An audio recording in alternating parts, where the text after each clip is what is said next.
They tell you it's a joke. The new conscripts, the rear echelon clerks, the civilians who've never held one, they laugh and call it a flashlight, because they think it's weak, because they've heard stories of the beam bouncing off orc hide, of lasbolts shattering against tyrannid carapace, of heretics walking through volleys that should have cut them apart. They think we call it that because it's pathetic, because the Imperium gave us toys to fight nightmares. They're wrong. I'm going to tell you the real reason, and after I do, you'll understand why I can't sleep in the dark anymore. Why none of us can. I've carried a lasgun for 23 years. That's not an achievement, that's a statistical anomaly. The average life expectancy for an Imperial Guardsman in active combat is 15 hours. I've survived through 47 major engagements, countless skirmishes, and 3 different planetary campaigns. My regiment started with 3,000 men on Calith IV. When we shipped out, there were 41 of us left. Most of those 41 are dead now too. I'm writing this in a recovery ward on some nameless orbital station, waiting for my discharge papers, and I need you to understand something before I explain the nickname. The Lasgun didn't save me. It did something else entirely. The first time I fired one, I was 18 standard years old, fresh off the transport from my hive world, still thinking war was glorious. Training Sergeant Vec was a massive brute with augmetic arms and a face like cured leather. He lined us up on the firing range, a windswept plateau of rust-colored stone, and distributed the weapons. Mine was old even then, the power pack scarred, the barrel discolored from thousands of discharges. It was heavier than I expected, the plasteel grip worn smooth by countless hands before mine. Most of those hands were probably dead. This, Vec growled, holding his own lasgun across his chest, is the only thing standing between you and everything in this galaxy that wants to eat you, burn you, or tear you apart for sport. It's not the best weapon. It's not the strongest. But it's yours, and you will learn to love it, or you will die. He paused, his augmetic eye whirring as it focused on us. Now fire at the targets. Hold it tight, and don't close your eyes. I should have listened to that last part. The firing stud depressed beneath my finger with a soft click, and the world turned white. I'm not talking about the flash from the muzzle, though that was brilliant, a coherent beam of energy that seemed to burn the air itself. I'm talking about what it did to my vision. The afterimage seared itself across my retinas, a blazing line of pure light that persisted even when I blinked. I could still see it, ghostly and shimmering, overlaid on top of everything else. The target at 50 meters, a crude dummy of a greenskin, had a smoking hole through its center. But I couldn't fully appreciate my marksmanship because that line of light was still there, drawn across my field of view like someone had scratched it into the lens of my eye. You blinked, didn't you? Vec was standing behind me, and I could hear the grim satisfaction in his voice. They all do. First time, your eyes just got their first kiss from the Emperor's light. Get used to it. Conscript, you're going to be seeing those lines for the rest of your life. He was right, though I didn't understand what he meant then. I thought the afterimage would fade in a few minutes, like when you stare at a light and look away. It did fade, but never completely. There was always a ghost of it, a thin thread of brightness that lingered at the edge of my vision, and every time I fired the weapon again, another line was added. By the end of that first day on the range, my vision was crossed with dozens of them, a web of light that never quite disappeared. The other recruits experienced the same thing. We compared notes that night in the barracks, squinting at each other in the dim red glow of the lumen strips. A boy named Callus from one of the lower hive levels, he didn't make it off Calith 4, said it felt like his eyes had been branded. That was closer to the truth than any of us knew. Our first deployment was to a jungle world called Verdis Prime, where heretic forces had taken control of the primary manufactorum. The regiment dropped into a green hell of vegetation so thick you couldn't see 5 meters in any direction, where the humidity was so intense that your uniform was permanently soaked, where things rustled and screamed in the canopy above. We learned very quickly that the Lasgun's real advantage wasn't its power, it was that it never jammed. Stub rifles clogged with mud, autoguns seized up from moisture, but the Lasgun just kept firing. Point and shoot, watching the jungle light up with each discharge. That's when I started to notice something strange about the veteran troopers. Sergeant Karim had been with the regiment for 8 years, which made him practically ancient in Guard terms. He was a lean man with dark skin and darker eyes, or at least, they should have been dark. When he looked at you, his pupils seemed to glow faintly, like there was a light source behind them. It wasn't much, just a subtle luminescence that you only noticed in shadow. He never used the lumen packs that we new conscripts relied on when moving through the jungle at night. He didn't need them. I asked him about it once, during a night watch. We were dug into a forward position, listening to the sounds of the jungle trying to kill us. He was sitting completely still, his lasgun across his knees, staring into the darkness with those faintly glowing eyes. "Sergeant, how can you see without a light?" He didn't look at me.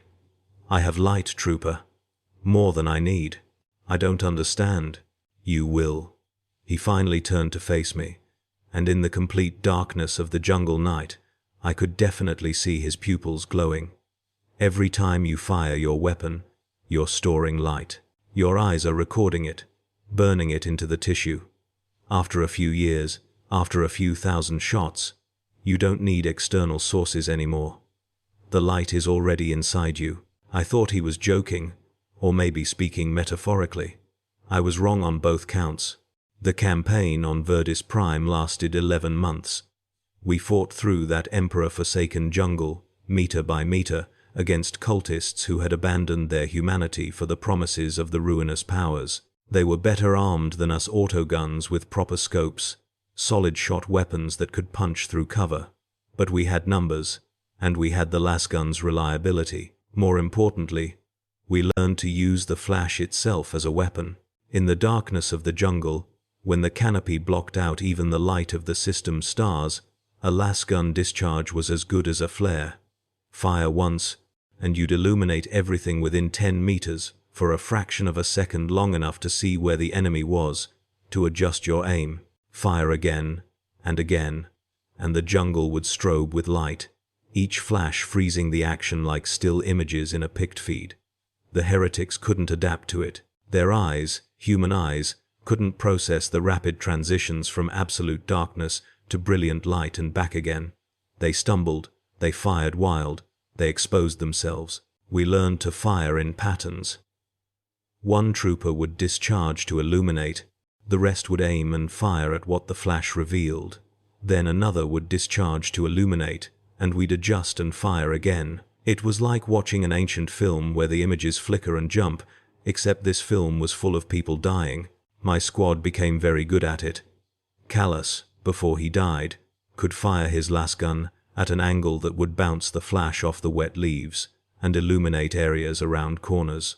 Trooper Min also figured out that rapid fire would create a sustained strobe effect that could completely disorient enemies who were charging our position. But the cost was accumulating in our eyes. By the 3rd month, I couldn't see normally anymore. Even in broad daylight, my vision was overlaid with a web of light trails, after images from thousands of Lasgun discharges. Vertical lines, horizontal lines, diagonal slashes, they crossed my field of view in a complex pattern, like someone had drawn a map on my corneas with luminous ink. I learned to see through them, to focus past them, but they were always there. At night, they were actually brighter, more visible against the darkness. I would lie in my bunk and trace the patterns with my eyes closed, counting how many lines I could distinguish. It became a game, a way to fall asleep. I was up to 312 distinct lines before I stopped counting. Sergeant Karim's eyes grew brighter. In complete darkness, they cast enough light to read by a faint, sickly luminescence that made his face look corpse-like. He could navigate the jungle at night without any equipment, following paths that were invisible to the rest of us. The heretics started calling him the Ghost Light in their vox chatter, which we intercepted. They were terrified of him. They thought he was some kind of daemon. He was just a man who had fired a lasgun too many times. The burns started appearing around month 7. I noticed them first on Trooper Ven, a stocky woman from an agri-world who had been with the regiment for 4 years. She had taken off her jacket in the stifling heat, and I saw the patterns on her arms. They looked like lightning scars, branching patterns of lighter tissue that ran from her shoulders down to her wrists. They followed the major blood vessels. I realized arteries and veins traced in scar tissue, as if something had been burning through her circulatory system from the inside. "Don't stare," she said, catching my gaze. "You'll have them too, soon enough." "What are they?" "The price." She pulled her jacket back on. "Every time you fire, a little bit of that energy goes into you instead of out the barrel. It's not much, but it adds up. Your body tries to dissipate it, to bleed it off through your blood. After a few years," she shrugged, "this is what you get. Pretty, isn't it?" I checked my own arms that night. There were faint lines beginning to show, barely visible except in bright light, thin traceries of lighter skin, following my veins. I touched them, and they were warm, warmer than the surrounding tissue. Over the following months, they grew more prominent. By the time we shipped off Verdus Prime, my arms looked like they'd been decorated with elaborate branching tattoos, except these were burns from the inside out. The pattern appeared on all the veterans.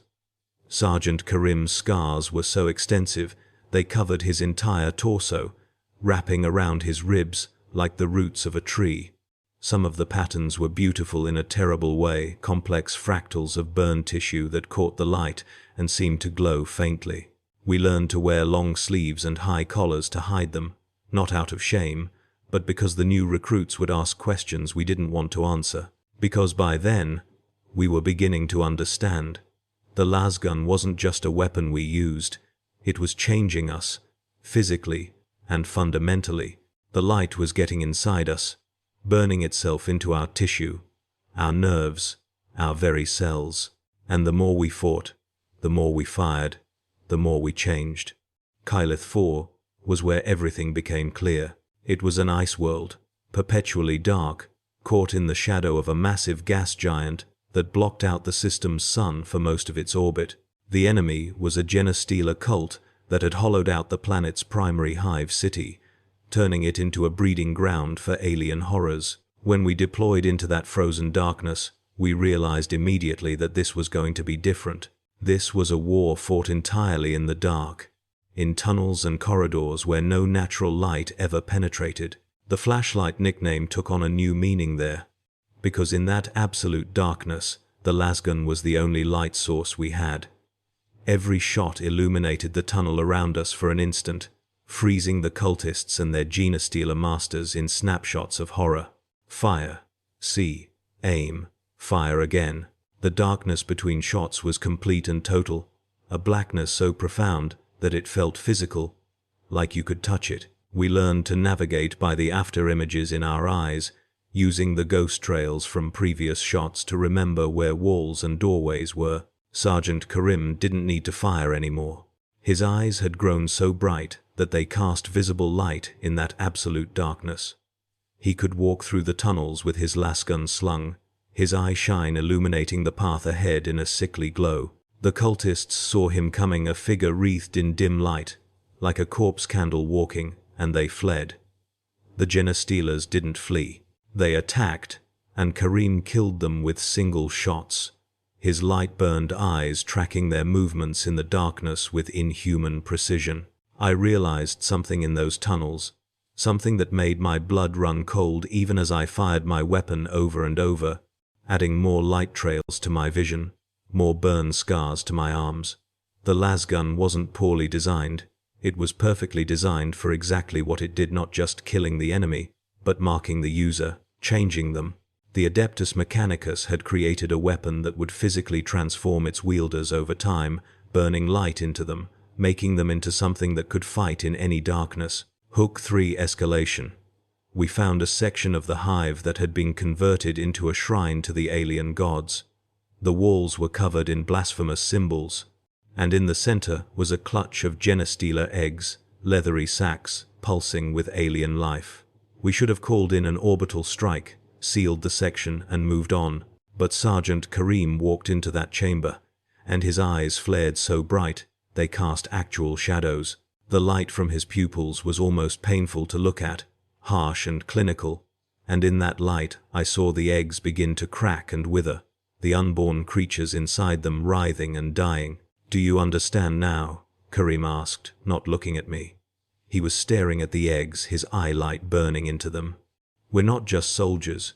We're becoming something else. The weapon is transforming us into living weapons ourselves." I wanted to deny it, to say he was wrong, but I couldn't, because I could feel it happening to me too. The after images in my vision were no longer just passive recordings. They were beginning to burn when I concentrated on them, to pulse with faint luminescence. The scars on my arms were warm to the touch, radiating heat like there was a fire beneath my skin. I had fired my Lasgun so many thousands of times that the light had soaked into me, had become part of my biology. We cleared that section of Hive in 18 days. By the end, half of my squad could navigate without external lights, following the glow from their own eyes. The new recruits looked at us with a mixture of fear and awe. They called us the Bright Guard in whispers, as if we were something holy or cursed. Maybe we were both. The burns grew worse. The pattern spread from my arms to my chest, my legs, my neck. I could trace the major arteries and veins just by looking at the scars, a complete map of my circulatory system rendered in burned tissue. At night, in total darkness, I could see them glow faintly, pulsing in time with my heartbeat. The light was literally in my blood now, being pumped through my body with every beat of my heart. Some men broke under the transformation. Trooper Callus was one of them. He started seeing the light trails even when he closed his eyes, even when he slept. He would scream in the night, clawing at his face, saying the light was burning through his skull. We found him one morning with his eyes open, staring at nothing, pupils blown wide and glowing so bright you could read by their light.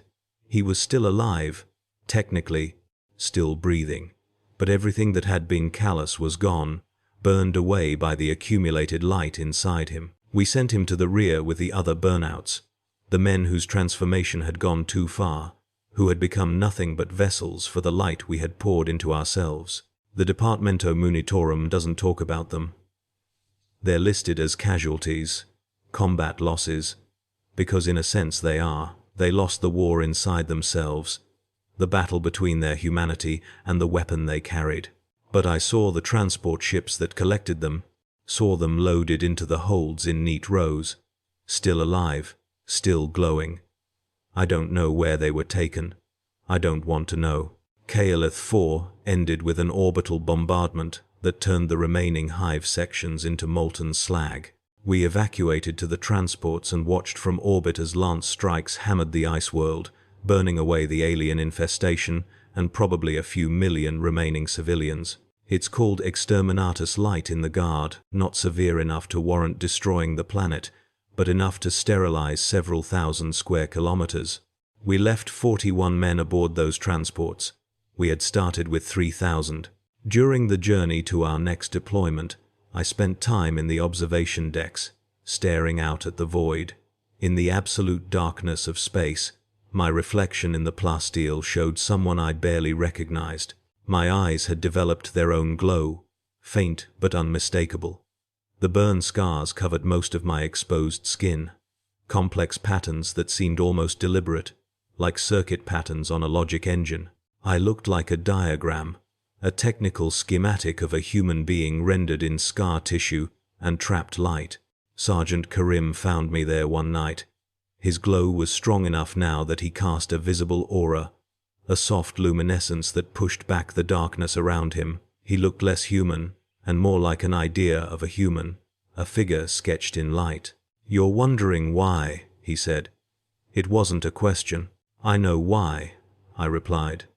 "The Mechanicus designed it this way, to make us into whatever we're becoming." "No," he shook his head. "That's what I thought too, at first.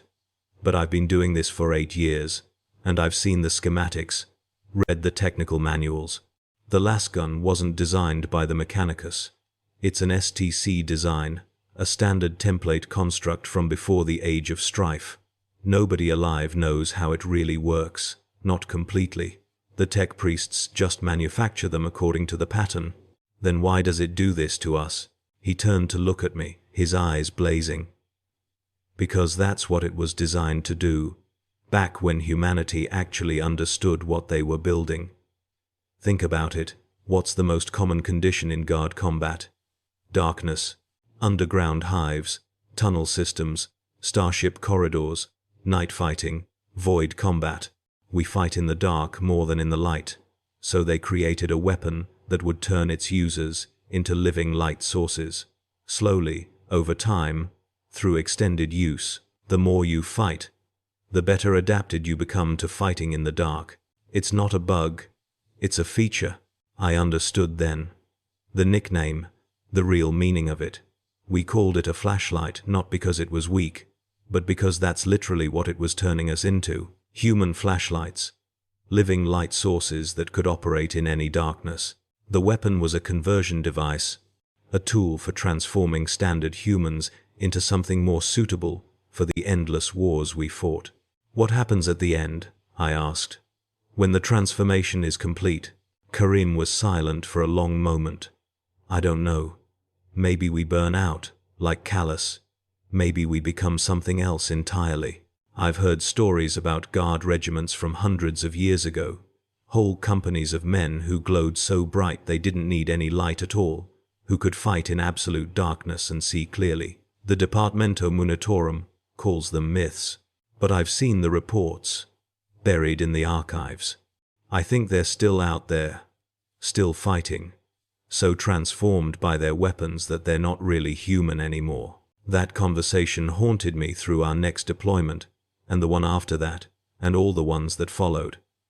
I watched the transformation continue in myself and my remaining squad members. The burns spread further, the glow grew stronger. The after-images in my vision became so bright and persistent that I stopped being able to see normal darkness at all. Everything was overlaid with light. Ghost images of every shot I'd ever taken, burning through my perception like a permanent overlay. On Gurra Secundus, fighting the orcs in their underground warrens, I realized I could see perfectly in complete darkness. Not with my eyes, they were too corrupted by light trails to be useful, but with the burn patterns on my body. The scars were acting like photoreceptors, sensing the faintest traces of heat and light, and feeding that information directly to my nervous system. I could navigate by touch and burn sense, my entire body becoming an organ of perception. The orcs were terrified of us by then. They called us the Shine Boys in their broken language, and they would flee from our squad when they saw us coming, glowing in the darkness like vengeful spirits. It should have been satisfying, but it wasn't, because I knew what we were becoming, and I knew it wasn't something that could be reversed. Trooper Min was the next to break. She started laughing one day during a firefight, just standing in the open and firing her lasgun over and over, watching the flashes. She said she could see the light connecting everything, that every shot was adding to a great web of illumination that spanned the galaxy. We pulled her back behind cover, but she wouldn't stop laughing. Her eyes were glowing so bright they cast shadows, and the burn patterns on her skin were writhing, shifting like they were alive. They had to sedate her and send her to the rear with the other burnouts. I understood her madness, though. I could feel it pulling at me too, the urge to just fire and fire until all the darkness was burned away, until I was nothing but light. The weapon wanted to be used. It sang to me, a constant pressure at the back of my mind, urging me to pull the trigger just once more, to add another trail to my vision, another burn to my skin. It was addiction and transformation and purpose all rolled into one overwhelming drive. Sergeant Karim helped me resist it. He had learned to control the urge, to fire only when necessary, to meter out his transformation. But he paid a price for that control. The light inside him had nowhere to go, so it just built up, growing brighter and brighter. By the time we deployed to Rust, a forge world in rebellion, his eyes were so luminous that he had to wear dark goggles during the day. At night, he took them off, and his eye light could illuminate an entire room. He looked like a saint in the old paintings, wreathed in holy radiance, but there was nothing holy about what was happening to him. He was burning up from inside, the accumulated light of 10,000 shots consuming him. Rust was a nightmare of its own kind. The Forge world had fallen to a rogue tech priest who believed the Omnissiah spoke directly to him, commanding him to remake humanity in a more perfect form. His creations were waiting for us, half-human abominations fused with machinery, their bodies rebuilt according to insane specifications. We fought them through the factorums and smelting pits, the air so hot it hurt to breathe, filled with the smell of molten metal and burning promethium. The heat did something to the burns. They opened up, weeping a luminous fluid that glowed in the darkness. I looked down at my arms during a lull in the fighting and saw light leaking from the scar tissue, actual light, dripping onto the metal floor and leaving phosphorescent traces. It didn't hurt. If anything, it felt like relief, like pressure being released. The other veterans were experiencing the same thing. We were literally leaking light, our bodies unable to contain what we had stored in them. The rogue tech priest's servitors captured Karim during an ambush. We found him 3 days later in one of the deep research chambers, strapped to an examination table, and I wish we hadn't.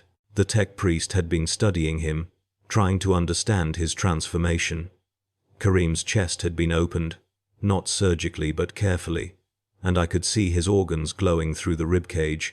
His heart was burning like a miniature sun, pulsing with brilliant light. His lungs filled with luminescence with each breath. Every organ, every tissue, every cell was saturated with accumulated energy from years of Lasgun fire. "Kill me," he whispered when he saw us. His voice was barely audible over the hum of the machinery. "Please, it burns. It's burning me from inside." I wanted to. The Emperor knows I wanted to end his suffering.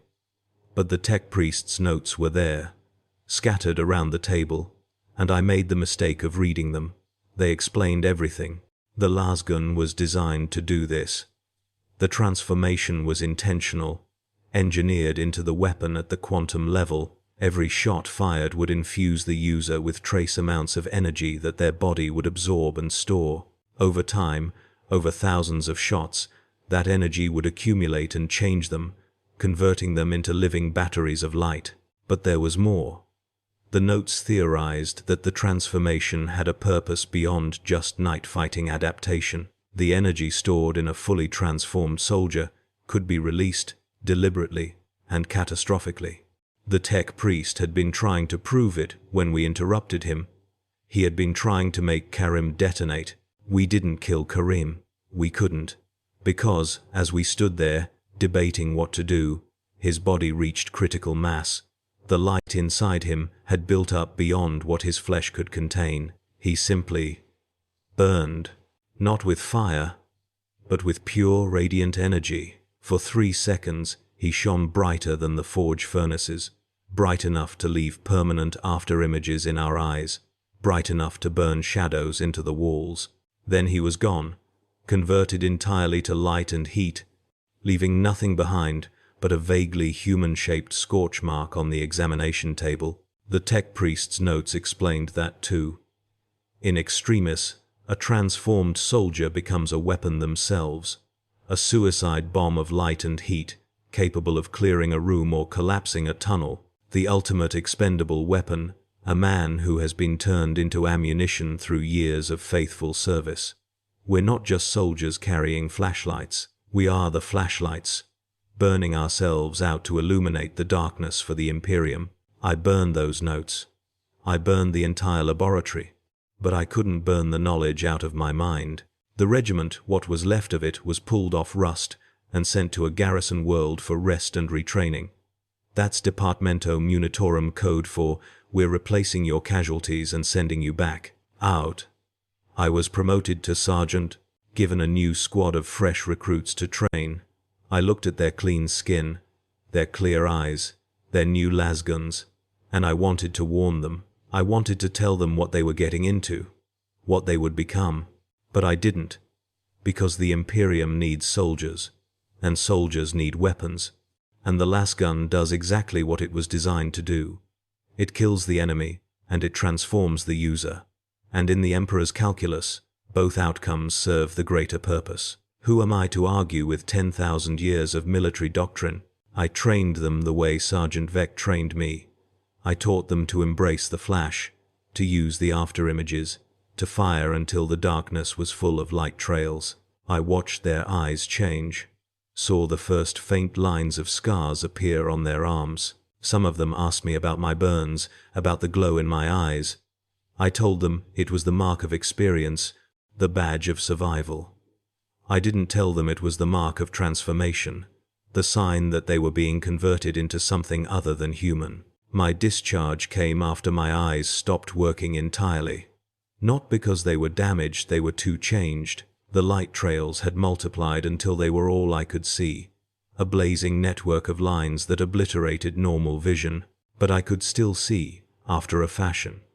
The burn patterns on my skin had become sophisticated enough to act as full sensory organs.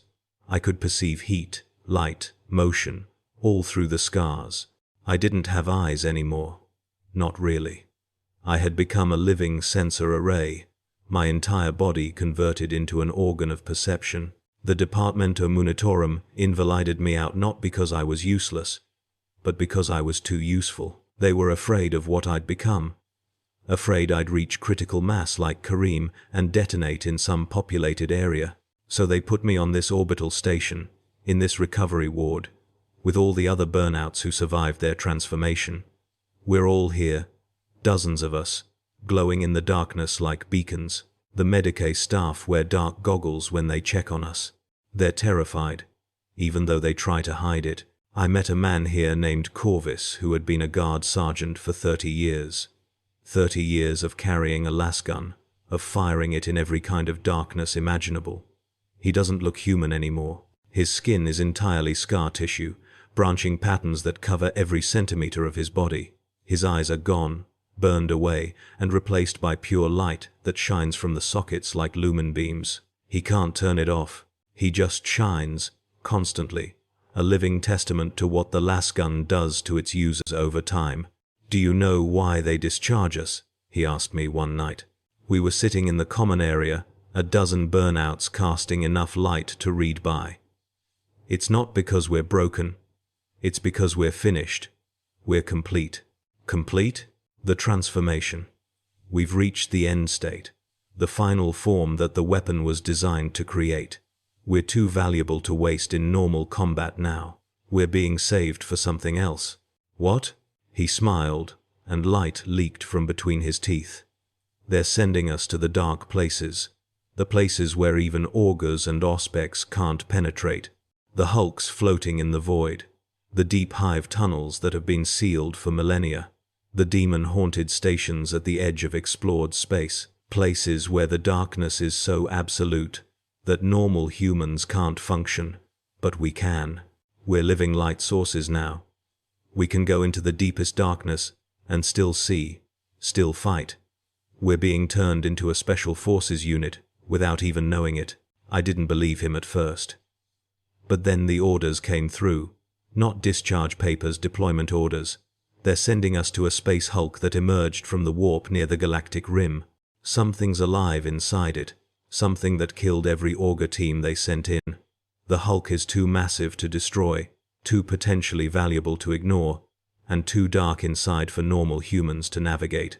So they're sending us 24 burnouts with glowing eyes and light-leaking scars, armed with lasguns. We barely need any more because we ourselves have become the weapons. I understand now why we call it a flashlight. Not because it's weak, not because it's a joke, but because that's literally what it turns us into. Flashlights, torches, living illumination for the Imperium's darkest wars. The weapon isn't separate from us. It's a tool for converting human beings into tactical light sources, for transforming flesh and blood into something that can burn away the darkness wherever it appears. And the burning? That's not metaphorical either. We are burning. Every day, every hour, the light inside us consumes a little more of what we were. Eventually, we'll reach critical mass, like Karim did, and we'll detonate. But until then, we serve. We go into the dark places with our glowing eyes and our scarred skin, and we illuminate them for the soldiers who come after us. Some of the burnouts in this ward are accepting of their fate. They see it as the Emperor's will, a transformation that makes them more useful to the Imperium. Others rage against it, clawing at their scars, begging the Medicae to cut the light out of them. But there's no cure. The energy is stored at the cellular level, woven into the very structure of our bodies. You can't remove it without killing us. And even then, the body would probably just release it all at once, like Karim did. I'm writing this with light leaking from my fingertips, pooling on the data slate and making the characters glow. My handwriting, if you can call it, that leaves luminous traces that persist for several seconds before fading. Everything I touch has a faint glow now. I'm marking the world with my presence, burning my fingerprints into reality. The deployment is in 3 days. They're giving us new lasguns, though I don't know why. We don't need them anymore. We are the weapons now. Point us at the darkness, and we'll burn it away, not with laser fire but with our own bodies, our own accumulated light. We'll go into that space, Hulk, and illuminate it from within.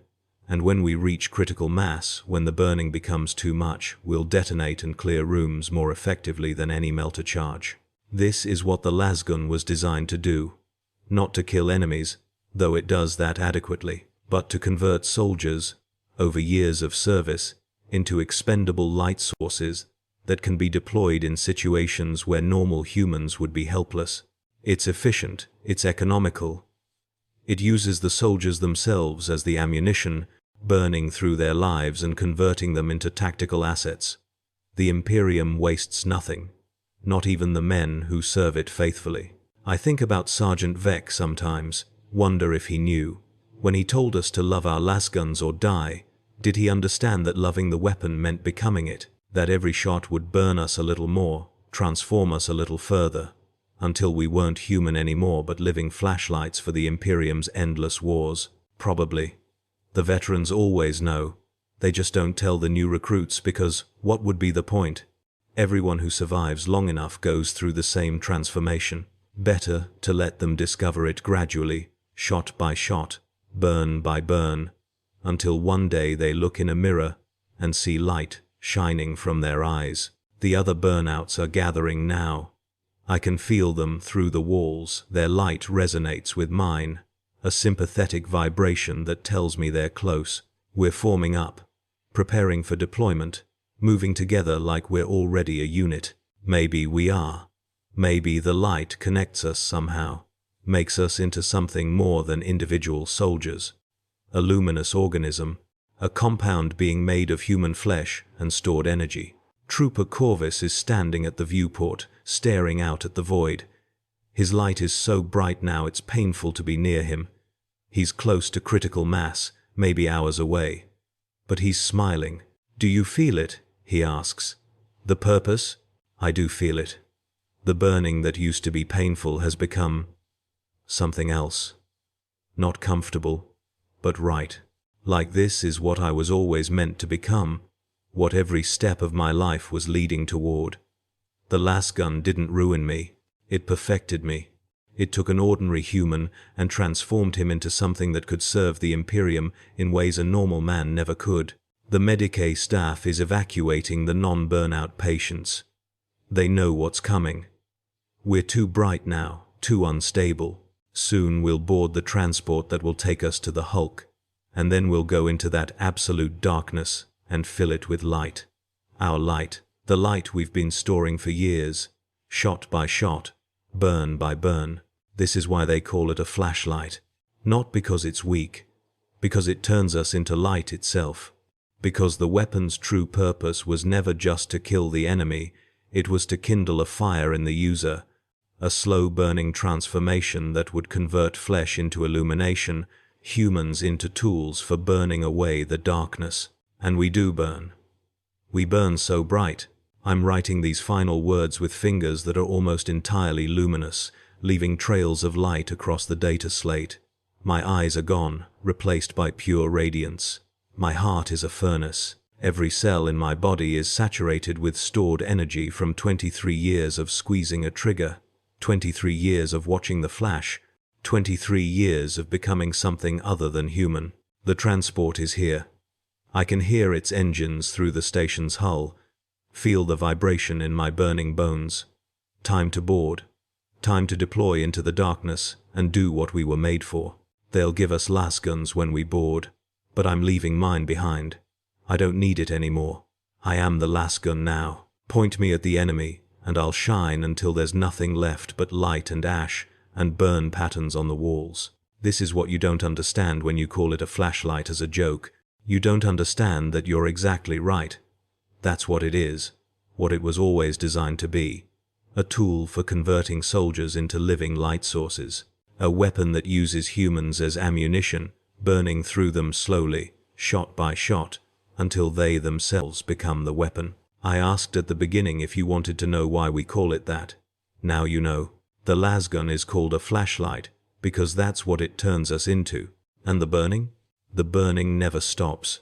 We carry the Emperor's light into the darkness, written in scars on our flesh, shining from our eyes, leaking from our skin. We are his illumination, his torches, his expendable sources of light cast into the void to burn away the night. And when we can burn no more, when the light inside us reaches critical mass, we will detonate and clear the darkness one final time, bright and brief and utterly expendable. This is the true meaning of the flashlight. This is why it burns. The transport doors are opening. The other burnouts are boarding, glowing like saints, like daemons, like dying stars. I'm walking toward them, leaving luminous footprints on the deck, trailing light like blood. In 3 days, we'll enter the hulk. In 3 days, we'll illuminate the darkness within. And in 3 days, most of us will reach critical mass and burn out in one final flash, brighter than any Lasgun discharge, bright enough to sear our after-images into the universe itself. We are the Emperor's flashlights, and we are burning, always burning.